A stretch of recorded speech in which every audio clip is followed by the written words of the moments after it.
Bonjour, bonjour à toutes, bonjour à tous et bienvenue dans cette conférence consacrée à deux lettres, le I et le A. Ce sont deux lettres qui font frémir d'excitation ou même de crainte. L'intelligence artificielle que nous avons déjà traitée sur l'Espace Talk. L'angle est différent parce qu'aujourd'hui, c'est l'humain qui nous intéresse, l'humain face à l'IA. Comment, évidemment, redonner sa place à l'humain avec l'IA qui arrive de partout. Je suis Laetitia Nallet, journaliste, très heureuse de vous accompagner pendant cette conférence. Et je vais tout de suite commencer par vous présenter nos intervenants qui ont tous suivi à la lettre le dress code noir. Mais on n'avait rien dit en fait. Mais bon voilà, c'est comme ça, c'est chic. Christophe Prader, vous êtes fondateur de BETC Design que vous avez quitté pour fonder une nouvelle entreprise en conseil stratégique fondée sur l'IA. C'est bien pour ça que vous êtes là, vous allez nous en parler. Et cette société s'appelle Incarnation. À vos côtés, il y a Vincent Grégoire. Vincent qui est directeur de création au sein du bureau de style Nelly Rodi et qui va nous raconter son regard prospectif évidemment sur le sujet. Et puis juste à côté de moi, c'est Michael Malapert, fondateur de votre propre studio d'architecture d'intérieur. Maison Malapert, c'est un studio qui est spécialisé depuis 15 ans dans l'hospitalité. Alors bonjour à vous trois. Bonjour. Bonjour. Soyez les bienvenus. Nous allons aussi sur ce sujet de maisons et objets vous présenter le fameux baromètre maisons et objets qui a lieu 2 fois par an. On réunit des professionnels de l'univers de la maison et on les questionne sur un sujet d'actualité. Eh bien, pour bien débuter 2025, nous les avons interrogés sur l'intelligence artificielle. Alors, on peut commencer avec l'IA et dites-nous comment vous l'utilisez dans votre métier actuellement, là, au jour J. Vincent, pour vous, c'est quoi l'IA ? Alors d'abord, je voulais corriger, moi, directeur de création, mais surtout spécialisé dans l'évolution des phénomènes, les postures consommateurs, les attitudes. Qu'est-ce qui se passe dans la tête des gens et comment ça va s'implémenter sur leur façon de vivre en général. Voilà, le psy des tendances. Voilà, la prospective, mais plutôt comportement et attitude. L'IA chez Nelly Rodi, ce n'est pas un sujet récent, c'est un sujet qu'on a spoté il y a déjà une bonne dizaine d'années, mais qu'on a commencé à appliquer, qui s'est déroulé beaucoup plus précisément au moment de la pandémie. On a senti qu'il y avait des solutions techniques, technologiques qui allaient nous simplifier la vie. Et voilà. Et puis c'est aussi le fait qu'il y ait 2 générations chez Nelly Rodi. Il y a les dinosaures comme moi, on est là depuis 33 ans, 34 ans, 30 ans. Et puis il y a la nouvelle génération pour qui c'est un réflexe, c'est une façon d'être, c'est une façon de vivre, c'est une façon de penser, c'est une façon de créer, de s'informer. Et justement, comment on l'utilise ? Alors, on l'utilise prosaïquement comme un supercalculateur pour recueillir de la donnée, de la data. Ce n'est pas l'IA qui fait la tendance, mais c'est ça qui nous prépare le terrain. Donc, pour recueillir de l'info, du quanti, des comptes rendus de défilés, des comptes rendus de Design Week, ça nous sert terriblement. Pour faire des traductions, pour faire du secrétariat. Et puis, ça nous sert aussi pour... on l'impulse dans nos projets créatifs, dans nos cahiers de tendance, dans nos dossiers de recommandations. Voilà. Et je dirais qu'un des avantages aussi de cette IA, ou un des challenges, c'est justement cette confrontation, ce double jeu entre les anciens et les modernes, entre les vieux et les jeunes, pour qui c'est vraiment intéressant de... Voilà, je vais prendre un exemple. Quand on fait une traduction avec l'IA, rien ne remplace l'interprétariat. Ça fait de la traduction, mais ça ne fait pas le taf. Et ça renforce notre expertise, qui est une expertise de bureau de style. Il faut avoir du style, il faut avoir un œil, il faut avoir une capacité de curation. C'est pareil pour les prompts en créa. Il faut les nourrir. Il faut avoir du vocabulaire, il faut avoir de l'expérience, il faut super bien parler l'anglais, il faut avoir un imaginaire et souvent une certaine maturité. Donc l'IA, elle est formidable parce qu'elle permet de réconcilier les jeunes et les vieux. Voilà, les jeunes nous poussent aux fesses. Parce que moi, j'ai grandi avec la vie sans Internet. Les débuts chez Nelly Rodi, on avait je me souviens de montage de décors à maison et objets. On avait des pièces de 1 franc pour aller à la cabine téléphonique, pour prévenir le transporteur, pour qu'il amène le produit. Donc moi, j'ai connu le temps d'avant. Mais c'est intéressant aussi de confronter des points de vue avec les nouvelles générations qui n'ont pas les mêmes acquis. Cette génération que moi j'appelle la génération pixel, Ouais. qui grandit, qui se fait son éducation avec les écrans rétroéclairés. Et justement, là, on a une image, Vincent, c'est une image faite avec l'IA, c'est ça ? Pure IA. Ah pure oui. IA. Voilà, on se fait plaisir, des fois on se fait des kiffs comme ça. Voilà, voilà, tout ça c'est de l'IA généré à l'agence pour illustrer des publications où on se doit d'avoir des images, je dirais, exclusives, d'arrêter Alors c'est vrai que c'est fait avec un collage de référents qui existent déjà. Donc on bricole, on casse et on recolle. Donc on propose des nouvelles solutions. C'est pour ça que la thématique sur le surréalisme est très intéressante avec l'IA, parce qu'on est dans la surréalité, quoi. On invente des nouveaux mondes et on propose des nouvelles solutions. Alors c'est pas toujours cool pour les maquilleurs, les coiffeurs, les mannequins, voilà, parce que des fois on se substitue à leur travail, mais des fois on en a encore plus besoin pour rien ne remplace cette exception humaine, justement, ce regard très particulier, cette connaissance, cette culture, cette approche sensible. Tout ça, c'est de la techno, hein, c'est de la technique, hein, c'est un super calculateur, mais ça ne fait pas le taf, ça ne fait pas complètement le taf, quoi. Il faut nourrir la bête. C'est un outil. C'est un outil. Ça reste un outil. Ça va très vite, ouais. Mais c'est un outil. Alors, Michael, vous aussi, c'est un territoire d'expression, l'intelligence artificielle. Oui, on a commencé à l'intégrer assez récemment en fait, dans nos phases de départ, c'est-à-dire des phases plutôt de mood board, de recherche de début de projet, où on va essayer l'entonnoir est encore très ouvert, et on va chercher petit à petit à resserrer les choses. Et l'IA, en fait, ce que disait Vincent tout à l'heure, c'est que on travaille pas mal en prompt et en association d'images, et ça nous permet de créer des petites étincelles par moment, qui nous, en phase créative, qui nous apportent des choses inattendues qui peuvent ensuite nous inspirer pour la suite. Ça peut vous donner des idées que vous n'auriez pas eues vous-même, quoi. Exactement. Ça vous emmener sur des pistes inconnues. Exactement. Là, par exemple, pour faire cette image, comment vous avez fait ? Eh ben, c'est un peu de prompt, et puis on associe une image qui vient d'un projet qu'on aime bien, et puis on voit ce que ça donne. Il y a des moments où ça sort des choses qui peuvent être intéressantes. Ça reste limité à cette phase-là, parce qu'après, on rentre dans des projets qui sont assez précis, pour plein de raisons, pour des raisons de sécurité, d'accessibilité. Et c'est là les limites de l'IA aussi. Enfin, pour l'instant, sur notre partie, c'est que au-delà de la phase créative, c'est plus de l'inspirationnel. Là, on voit par exemple, pareil, c'est une image générée en IA. Même sur l'éclairage, on arrive à faire des choses assez intéressantes. C'est quand même assez drôle. Mais la suite du projet nous demande d'être beaucoup plus précis que ça. Et donc, c'est là où l'IA ne permet pas encore de suivre. Ça ouvre quand même pas mal de perspectives. Voilà. Christophe, pour vous, l'IA, ça permet d'avoir une meilleure connaissance finalement des attentes des consommateurs ? Oui, en fait, un peu différemment de ce qui vient d'être dit, la vision que nous, on a chez Incarnation de l'IA, c'est une vision qui est centrée plutôt sur l'amont plutôt que sur l'aval. C'est moins l'IA générative qui excite tout le monde, et nous y compris. Hein.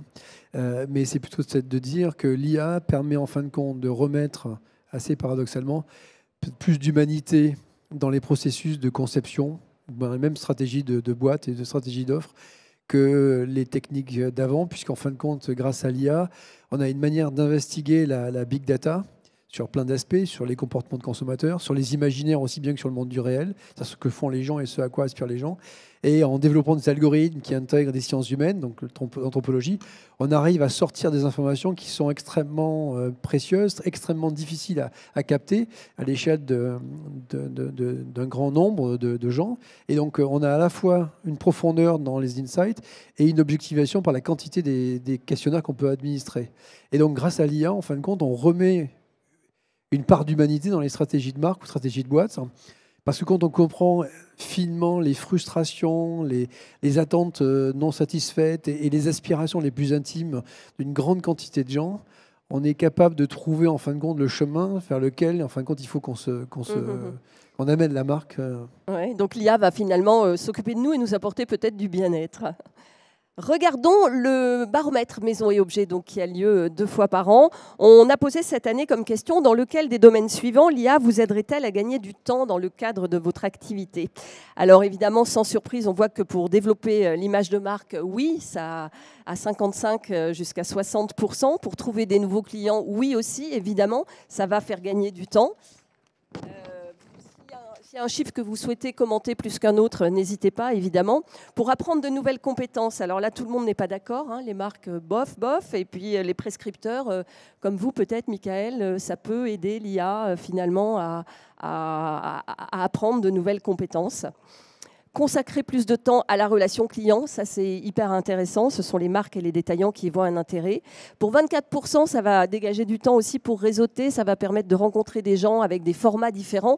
Et cette conférence d'ailleurs, c'est un format différent, vous voyez, pour se connecter ensemble et apprendre des choses. Voilà, créer, conceptualiser. Ensuite, il y a une deuxième slide. Évidemment, cette étude, elle est riche et fournie. N'oubliez pas que vous pouvez la retrouver. Là, vous l'avez sur le QR code ou sinon sur le site évidemment de Maison et Objets. Donc, quelle expérience client du coup aimeriez-vous proposer ou proposeriez-vous? Des expositions temporaires par exemple avec des artistes ou des artisans, des démos, des tests dans les magasins, des événements, des réceptions, des pop stores, pardon. Et 86% des personnes interrogées veulent consacrer plus de temps à la relation client et aux expériences pour le client. Donc finalement, c'est vrai que l'IA va nous faire gagner du temps et va nous permettre peut-être de repenser à l'humain autrement. Il va falloir nous motiver autrement. En tout cas, Christophe, donc je l'ai dit tout à l'heure, vous avez fondé BETC Design, que vous avez quitté, et aujourd'hui vous fondez une nouvelle société qui s'appelle Incarnation et qui est basée sur l'IA. Racontez-nous un peu comment ça se passe. Oui, alors sans faire d'acte de vente, parce que c'est pas le propos, mais en fait, on est avec 2 associés. Nicolas Néroumande et Rouslan Lemagnin. On a eu l'idée, en fin de compte, en croisant nos compétences, de se dire qu'en fin de compte, il y avait une évolution structurelle du monde des affaires, du business en général. C'est un peu les premières slides, si vous pouvez les passer, où on dit ça, où en fin de compte, on s'est rendu compte qu'en définitive, le business évolue de telle sorte. C'est la page d'après encore. Voilà, encore d'après. Allez. Je suis allé vite. Hein. Ah bah il voilà. va vite, c'est bien. Encore d'après. Oui, j'en ai fait efficace. Voilà. Donc le monde accélère et il mute, et cette accélération, elle est liée principalement à la digitalisation, qui fait qu'aujourd'hui, quand on conçoit un objet, quand on en fait le transport logistique jusqu'à sa distribution retail et même son mode de consommation, le digital a accéléré les time to market de manière extrêmement violente. Et en fait, cette accélération, elle engage à des mutations qui sont parfois non prédictibles, parce qu'il y a un croisement de perspectives d'un marché vers un autre, d'une cible vers une autre. Et donc, dans cette accélération et cette mutation, on se rend compte qu'il y a de plus en plus d'imprévisibilité sur l'évolution des marchés ou même des comportements de consommation. Et les outils en place aujourd'hui et les organisations des entreprises en place aujourd'hui ne permettent pas de répondre à cette vitesse de déplacement et de mouvement qu'ont les marchés. Donc l'idée, c'est de se dire comment on réussit à structurer les outils grâce à l'IA. Et l'idée, c'est de croiser à la fois une approche très qualitative et très quantitative en même temps pour trouver des insights qui permettent de driver les business différemment. Voilà. Et donc, les hypothèses sur lesquelles on part, c'est que aujourd'hui, j'en avais mis 4 comme ça pour faire une synthèse, mais on est dans un monde de plus en plus poreux. C'est-à-dire qu'aujourd'hui, quand vous êtes dans une catégorie de business, vous ne savez pas qui va vous attaquer. Est-ce que Nokia aurait pu imaginer que Apple allait dévorer le marché du téléphone alors qu'il venait du computer? Et si je prends encore Apple, est-ce que ceux qui font des montres électroniques et peut-être des chronomètres, voire des montres de sport, avaient imaginé l'idée que l'iWatch allait peut-être aussi manger leur marché? Non, sûrement pas. Voilà. Et pareil pour Tesla dans la voiture électrique. Donc en fin de compte, la porosité, elle est partout et elle permet de créer beaucoup d'espace de créativité, mais en même temps, elle est aussi anxiogène pour des business très établis qui peuvent être en danger. La fragmentation, c'est au niveau des cibles. En fin de compte, les cibles sont de plus en plus fragmentées. Avant, on avait les 35, 40, 40, 45, ainsi de suite. Aujourd'hui, dans les modes de consommation, les gens ont des approches extrêmement hybrides et sont plus liés à des systèmes de croyances, de communautés, de valeurs que d'âge. Voilà. Le multilocal, c'est une autre dimension qui est de plus en plus importante. Avant, on pensait global, et dans le meilleur des cas, on ajustait localement une stratégie. Donc, c'est ce que disait Procter dans les années 90, Think Global, Act Local, qui était déjà en soi un effort d'adaptation par rapport à une pensée monolithique.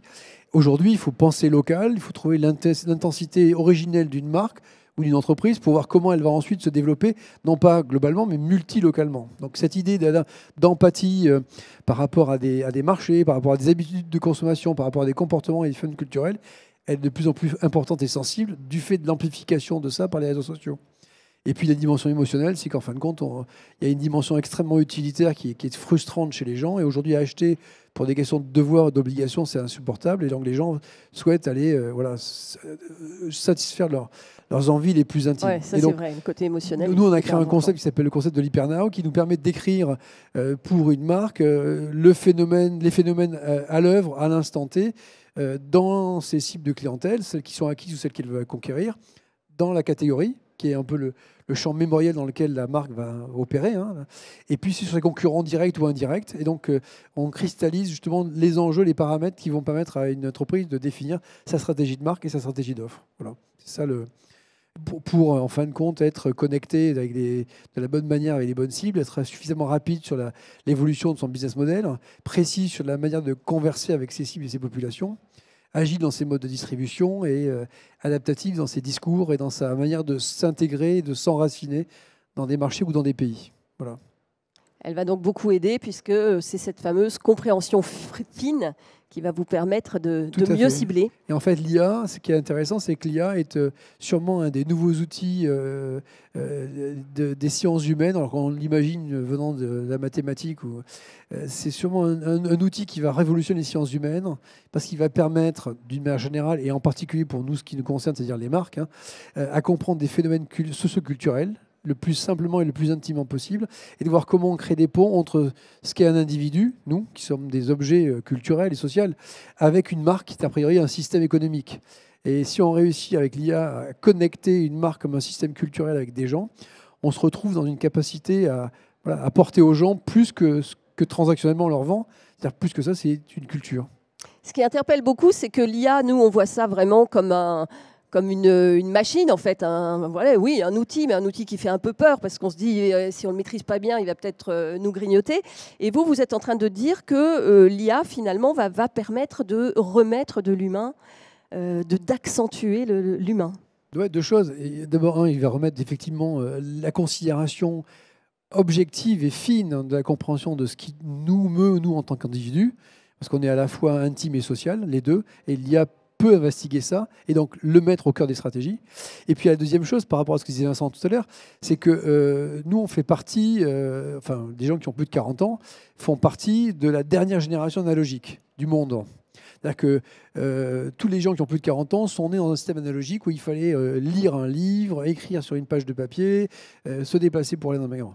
Et donc, cette espèce de monde analogique à tout point de vue nous a donné en fin de compte une structuration mentale pour laquelle l'IA est une aubaine, puisqu'en fin de compte, on est capable, et moi c'est une conviction que j'ai, on est à même, de par notre structuration mentale, d'être en interaction avec l'IA de manière extrêmement vertueuse. Peut-être même plus que des générations qui sont nées dans un système digital, dans un écosystème digital, où déjà tous les raccourcis étaient établis. Voilà. Moi, je ne suis pas tout à fait aussi optimiste. Je suis un optimiste inquiet de nature. Moi, je fais juste attention à cette culture de l'algorithme, notamment avec la jeune génération. Il y avait une étude du Boston Institute là, en 2023. Ils ont interrogé des gamins, la génération alpha, la génération de l'intelligence artificielle. Ils ont interrogé cette génération, les gamins entre 4 et 9 ans. Et de mémoire, 37% des gamins ne comprenaient pas pourquoi, quand ils parlaient à une bouilloire électrique, elle ne leur répondait pas. Donc moi, je dis simplement, ça montre d'abord que nos gamins ont envie de parler, ont besoin de dialoguer, ont besoin d'échanger. Ils sont tout seuls, ils sont paumés. Mais en même temps, attention aussi à cette culture de l'algorithme, à cette standardisation, cette uniformisation, cette globalisation des esthétiques et des solutions qui peuvent amener à quelque chose de confortable, qui peut m'amener aussi à du conformisme. Donc attention aussi à ce que l'IA ne puisse pas amener cet effet de mise en abîme, d'effet de surprise, d'effet de disruption, parce que ces nouvelles générations, elles ont tendance à chercher des safe spaces, des espaces de sécurité. Et l'IA peut devenir aussi quelque chose qui rassure, qui conforte, voilà. Et la deuxième chose, je m'occupe de tous les sujets de RSE chez Nelly Rodi, je coordonne tous les sujets de RSE. Attention au sujet de pollution numérique, de pollution digitale. On oublie un peu, on oublie même souvent ces sujets-là. Voilà, On n'a pas conscience encore de ça. On n'a pas conscience. Alors, on trouvera des solutions. On est moins dans la transition que dans l'adaptation en ce moment. Mais ce n'est pas un petit sujet. Voilà, il faut les nourrir, ces bêtes-là, ces supercalculateurs. Il faut des serveurs, il faut du matos, c'est obsolète vite. Voilà, donc il y a aussi... Bon, je ne veux pas être l'oiseau de mauvais augure. D'un côté, c'est génial, mais il faut être très lucide et aussi très conscient des enjeux de ces nouvelles technologies, et notamment dans le rapport avec les générations. C'est pour ça que je disais que c'était important que les anciens, justement, qui n'ont pas connu la vie sans Internet, fassent preuve d'esprit critique ou transmettent cet esprit critique aux nouvelles générations, parce qu'elles prennent souvent tout comme argent comptant et se confortent avec ces éléments qui les rassurent. Encore un exemple concret avec Michael Malapert. Donc, vous êtes spécialisé dans l'hospitalité. Est-ce que l'IA est très présente, par exemple, dans les hôtels ? Alors, il y a un peu d'IA qui commence à arriver dans l'hospitality, surtout en bac. Donc, c'est sur de la gestion de réservation, de la gestion des énergies, même dans le bâtiment, qui peuvent être gérées aujourd'hui par des choses un peu intelligentes. Mais à une époque, on a vu apparaître dans certains gros groupes, là, on arrivait, il n'y avait plus personne à l'accueil, on mettait sa carte. Ça existe encore, ça marche pas. Ils sont un peu revenus en arrière là-dessus parce que l'hospitality, c'est quand même un domaine où on attend de l'humain. Où quand on arrive, on a besoin d'avoir quelqu'un en face de soi. Et c'est quelque chose qui n'a pas très bien marché. Et aujourd'hui, c'est l'inverse, en fait. Je trouve que l'hospitality, pour ça, c'est un bon laboratoire, dans le sens où, face à aujourd'hui, on est quand même confronté à un univers digital assez large, et ça fait partie maintenant de nos vies d'être dedans sur plein de niveaux. Quand on arrive dans un hôtel, dans un restaurant, on va aller chercher justement une pause digitale, on va aller chercher une reconnexion à l'humain, une reconnexion aussi à du sensoriel. Là, on voit par exemple un projet qu'on a sorti il n'y a pas longtemps qui s'appelle le Boudoir des Muses, qui est un projet assez rigolo parce qu'en fait, c'est un hôtel particulier qui est dans le Marais et qui est classé, qui a été au fil du temps un bordel, un théâtre et un couvent. Ah bah voilà. Il y a des codes assez opposés qui se mêlent. Et vous avez choisi quelle direction aujourd'hui ? On a choisi justement de jouer avec ces différentes directions et de les assembler. Et, on a pu jouer un peu avec l'IA d'ailleurs au début pour voir ce qui pouvait en sortir. Mais au-delà de ça, c'est un projet assez sensoriel, c'est-à-dire que toutes les matières sont étudiées pour que sur le toucher, sur l'odorat, sur l'acoustique, le son, tout ce qui est en rapport au sensoriel est travaillé, et ce qui permet justement de faire une pause digitale et de se reconnecter avec son corps, de se reconnecter aussi avec les autres. Et l'hospitality, je trouve que là-dessus est un bon contre-exemple. Éveiller nos cinq sens, voilà. Alors là, c'est le bar. Voilà, c'est le bar du Boudoir des Muses, donc un bar à cocktail. Oui, qu'est-ce qu'il y a d'autre à raconter sur cet hôtel ? Moi, vous m'avez parlé des toilettes. C'est vrai qu'on ne le dit pas assez, mais il faut toujours aller visiter les toilettes des hôtels et des restaurants parce qu'il se passe des choses souvent étonnantes. On nous chuchote une histoire à l'oreille pendant qu'on est dans les toilettes. Voilà. Mais c'est toujours cette idée justement de se reconnecter au sens et au sens du corps, et justement de faire une pause digitale dans l'expérience de cet hôtel. Et puis peut-être qu'il se passe d'autres choses à d'autres moments de la journée ? Il y a des bassins qu'on peut louer à l'heure, pareil, toujours en rapport au corps. Des bassins, c'est-à-dire des... Des bassins où il y a une petite piscine, il y a un sauna, il y a un hammam. Voilà. On n'est pas obligé de venir à l'hôtel, on peut venir passer une heure comme ça. Exactement. Très sympa. Et ça, c'est important aujourd'hui dans l'hospitality que les lieux servent à plusieurs choses en même temps. Oui, en tout cas, que ce soit des lieux expérientiels. Donc, il faut un fil conducteur à tout ça au départ pour donner une colonne vertébrale au projet. Mais après, on peut le décliner sur différents niveaux. Là, donc, c'est un autre projet qu'on a sorti il n'y a pas très longtemps qui s'appelle l'hôtel Maison Hamelin, qui est derrière le musée Galliera. Et l'idée, c'était de recréer, de fusionner les codes d'une maison de couture et d'un hôtel. Et donc là, le rez-de-chaussée, le lobby, c'est une sorte de showroom de cette maison de couture. Après, il y a d'autres espaces où on a recréé l'atelier de la maison de couture. Et les chambres, c'est plutôt les cabines de change. Donc c'est pour ça qu'elles sont entourées de rideaux. Et, comme des cabines d'essayage, comme des c'est cabines ça d'essayage, ouais. Ouais, d'accord. C'est donc la thématique sur la mode. Est-ce que dans les hôtels aussi, il se passe des petits spectacles, des expos, on joue des pièces de théâtre ou... Ouais, en tout cas, les lieux deviennent de plus en plus expérientiels et c'est aussi l'idée de reconnecter les gens entre eux puisqu'on est tous un peu sur nos écrans toute la journée. Et donc d'aller rechercher des expériences communes qui recréent du lien, c'est un bon exercice pour l'hospitality et c'est un bon laboratoire, l'hospitality, pour ça. Aujourd'hui, quand on vient vous voir pour un projet, on vous demande de l'expérience avant tout? On nous demande de l'expérience, on nous demande... Alors de l'expérience dans le sens vivre un moment d'expérience. Vivre des moments communs. Ouais. C'est quelque chose de très, très important. Alors justement, Vincent, on parlait de nous et des jeunes aussi qui sont vissés à leurs ordinateurs et qui ont du mal à bouger et que pour nous faire bouger, il faut aller vivre des expériences. Et vous avez visité un lieu un peu particulier en Corée, c'est ça? Ouais, j'étais bluffé. Alors, moi, je suis allé en 2022 au moment où la Corée sortait du confinement. Enfin, ils n'ont pas confiné, eux. Donc, ils ont continué avec des mesures sanitaires très strictes à se promener dans les magasins. Mais moi, je l'ai découvert à Séoul, capitale du Metaverse, ce nouveau prototype d'espace phygital qui réconcilie les nouvelles technologies avec les approches très traditionnelles. C'est dans le quartier de Yeoudo. C'est un quartier un peu excentré. C'était un pari de la part du groupe Hyundai. Et c'est un espèce de mélange très phygital. Il y a des expériences physiques, il y a des expériences numériques. Alors, vous pouvez commencer votre expérience d'achat en vous avatarisant sur Zepeto. Vous pouvez... voilà, il y a une gestion assez fine de la clientèle qui est faite justement par l'IA pour vous amener des services dédiés, personnalisés.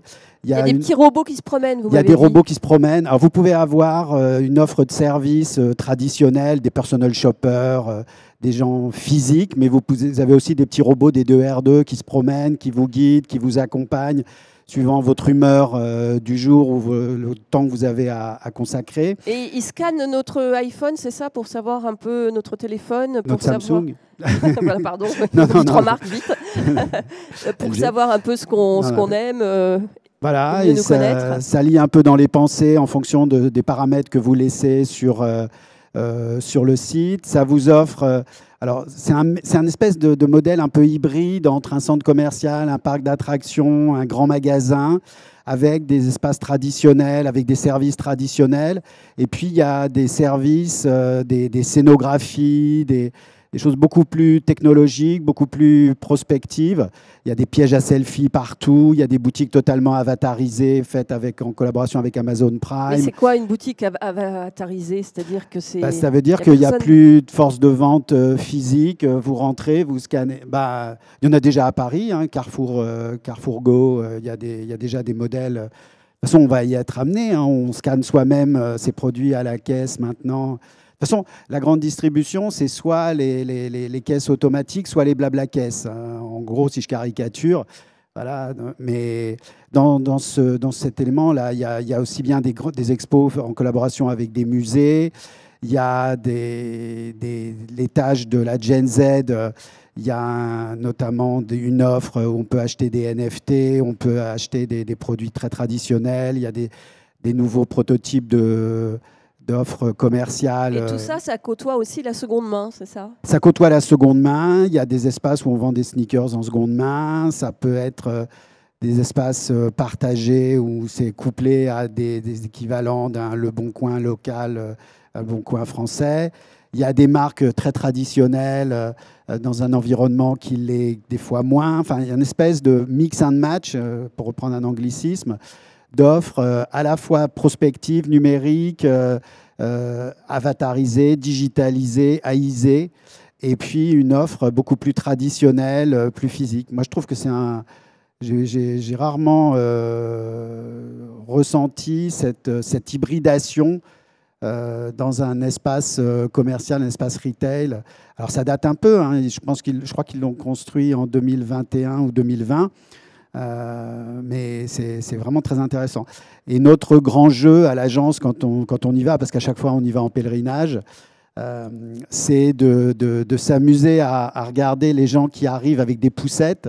Si dans la poussette, c'est un enfant, mais 9 fois sur 10, c'est un chien ou un chat. Non. Ouais, non, mais c'est aussi un lieu de promenade, un lieu de divertissement. C'est un lieu très hybride où il y a à la fois des nouvelles technologies et des approches très traditionnelles. Voilà, il y a du luxe, il y a une offre plus raisonnable et raisonnée. Enfin, il y a vraiment un mix and match très, très intéressant avec de l'AI en back-office qu'on ne ressent pas, mais que la jeune génération ressent fortement et joue avec. Christophe, vous aussi, vous revenez d'un grand voyage en Asie. Oui. Ouais, vous avez vu des choses comme ça étonnantes? Oui, alors, pour faire le lien à Séoul, puis après à Bangkok. À Séoul, en fin de compte, pour rebondir sur ce que disait Vincent, il y a déjà en soi une culture de l'impermanence. C'est-à-dire qu'à Séoul, on est capable de faire une boutique absolument spectaculaire pour une durée de vie extrêmement courte, quelques mois ou quelques années. Alors qu'en fin de compte, en général, ici, dans notre économie, dans notre pays, on a tendance à avoir une vision de se dire qu'il faut l'amortir au moins comptablement pendant 5 ans, voire d'un point de vue esthétique pendant une dizaine d'années.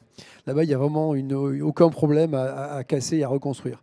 Et c'est vrai que comme la Corée est quand même le pays qui a été le premier à être aussi digitalisé, puisqu'il l'a été dès les années 50-60, et c'était un choix stratégique politique, en fait, on se rend compte que cette connexion au digital, elle est partout, et elle donne une vivacité à certains quartiers, à certaines zones qui sont incroyables. Il y a des zones qui sortent de terre, qui deviennent les coins les plus branchés, avec les boutiques les plus spectaculaires, et puis 2 ans après, le quartier est mort. Enfin, totalement mort. C'est le cas de Carosul par exemple.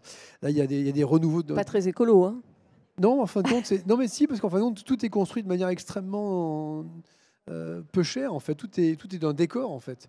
Et en fait, c'est pas fait pour durer alors. Voilà, sans avoir de jugement de valeur, ce qui est intéressant, c'est que ça préfigure cette idée dont on parlait au début, de cette espèce d'évolution permanente, et que l'IA va sûrement nourrir. Alors peut-être que quand on est parano, on peut se dire que l'IA va abuser le système et faire en sorte qu'on va être encore plus consumériste à tout point de vue. Mais on peut aussi y voir d'autres choses dans la capacité à tous ces modèles de distribution de s'adapter à des choses qui correspondent à ce que les gens peuvent attendre de leur quotidien, quoi. Et la deuxième chose, bon, ça c'était à Séoul. Donc à Séoul, il y a pas mal de pop-up stores qui sortent de terre et qui sont assez spectaculaires. Voilà, donc dans la pâtisserie, Gentle Monster, par exemple, après avoir investigué la cosmétique avec Tambourine, a lancé un concept de pâtisserie. Et c'est assez amusant, puisqu'en fin de compte, il y a une dizaine de pâtisseries qui sont dans des proportions absolument gigantesques parfois, parce qu'il y en a qui ne sont même pas en portable, on doit les manger sur place, comme un Paris-Brest noir qui doit faire 6 parts. Et donc ça engage les gens à venir manger des gâteaux dans un endroit totalement qui ne ressemble à rien à une pâtisserie, qui est une sorte de concept store moderne et en béton, sur 3 ou 4 niveaux. Et donc ça amène à des expériences tout à fait nouvelles, quoi. Donc, et je pense que Séoul était fort dans cette démarche-là.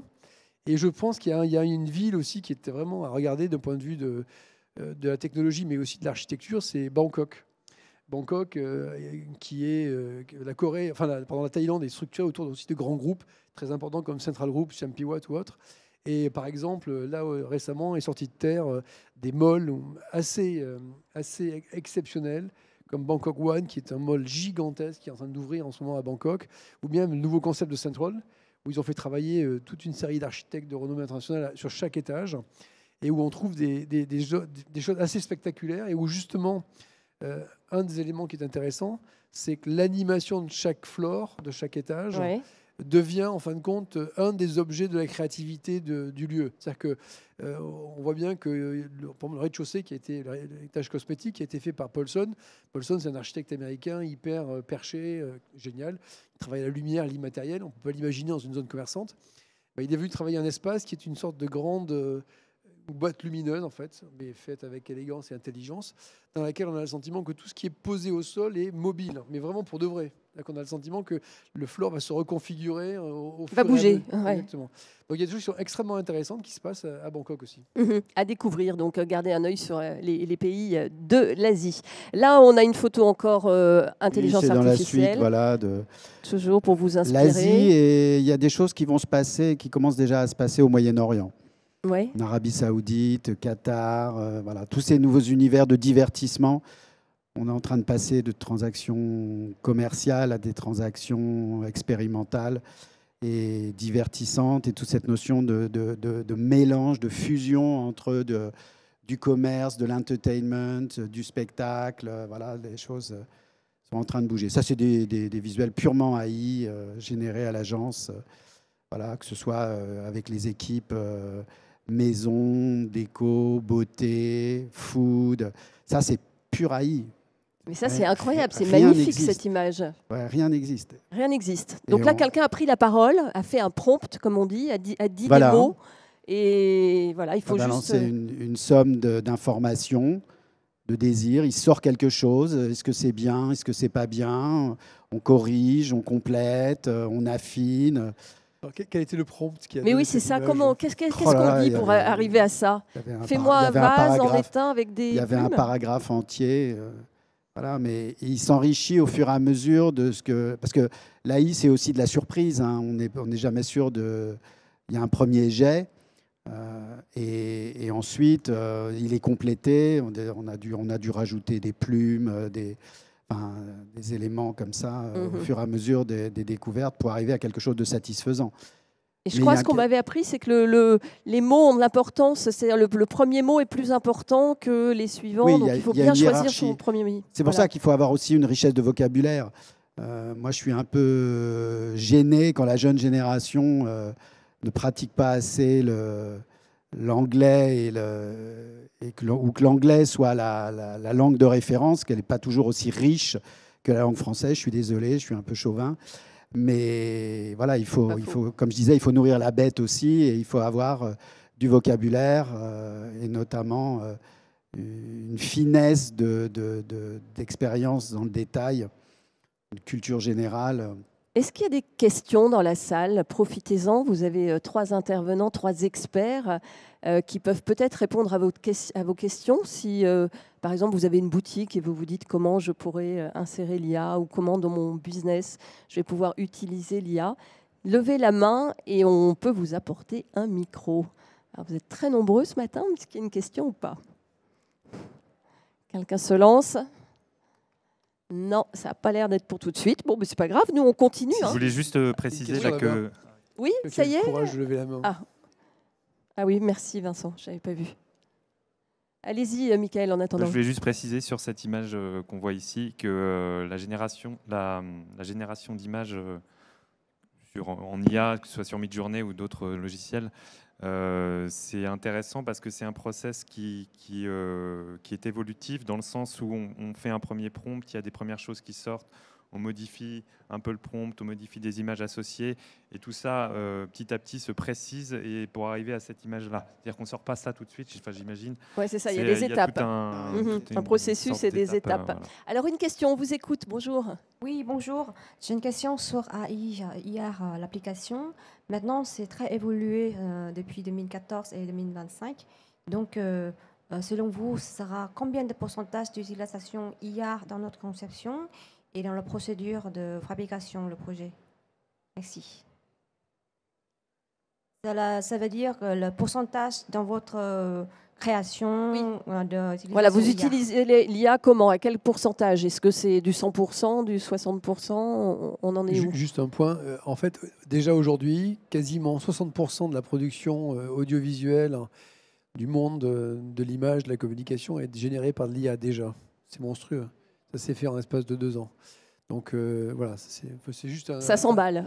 Ouais, c'est un élément. Ouais. Et vous, Vincent, chez Nelly Rodi, vous l'utilisez comment? De plus en plus, Ouais. mais pas complètement. On fait la part des choses, on garde une approche raisonnable. Enfin, rien ne remplace la curation, rien ne remplace le regard sensible, le choix particulier qui est fait par quelqu'un de vivant. Donc il y a toujours une place pour l'émotion, pour vraiment la précision, le regard.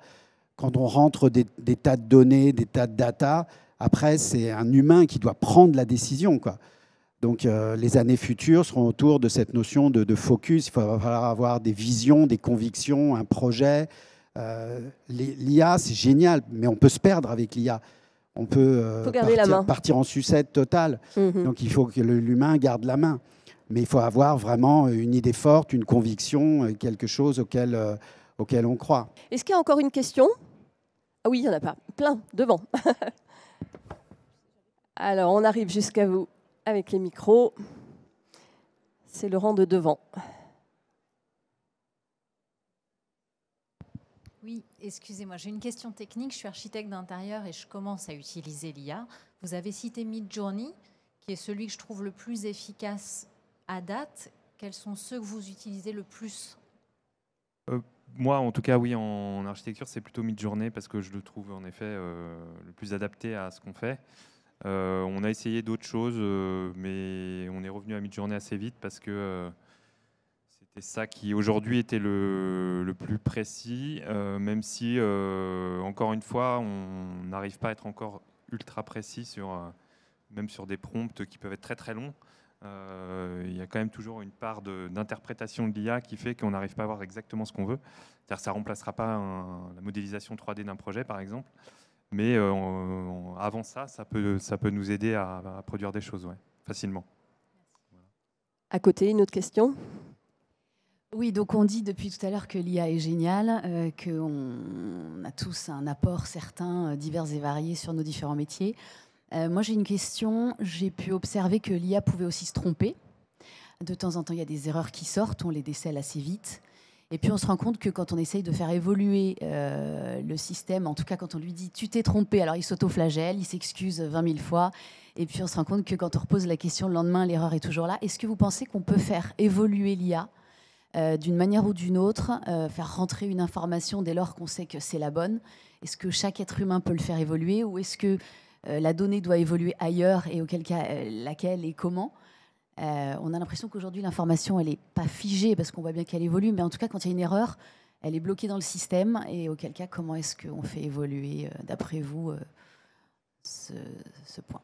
Je ne sais pas si j'ai une réponse à ça. En fait, ce que vous décrivez c'est important, c'est il y a dans l'IA l'idée que c'est une pensée magique. Et en fin de compte, toute pensée magique se fonde sur l'idée de la croyance. Et elle se mélange entre espoir et peur. Hein. C'est ce qu'on se décrit depuis tout à l'heure à tour de rôle en disant qu'il y a de l'espoir, mais il y a aussi de l'angoisse. Et je pense que dans la mesure où on reste dans le registre des croyances, effectivement, il y aura toujours des déceptions, puisque une croyance, elle est de l'ordre de l'irrationnel. Et aujourd'hui, elle est légitime, cette pensée magique, puisqu'en fin de compte, on découvre quelque chose qu'on ne comprend pas. Mais si on se met 20 ans en arrière, 25 ans en arrière, ou 20 ans, les réseaux sociaux étaient naissants, on ne comprenait pas ARPANET, on ne comprenait pas les histoires de moteurs de recherche, et puis ensuite des algorithmes comme Google ou autres qui ont aussi créé des nouvelles perspectives. Avant, il fallait chercher les choses à la main. Et bon. Donc je pense qu'il y a un phénomène d'apprentissage, et il est d'autant plus douloureux et compliqué que la croyance, elle est ultra forte. C'est-à-dire qu'il n'y a même plus d'esprit critique sur la capacité d'une IA à trouver la solution à son problème.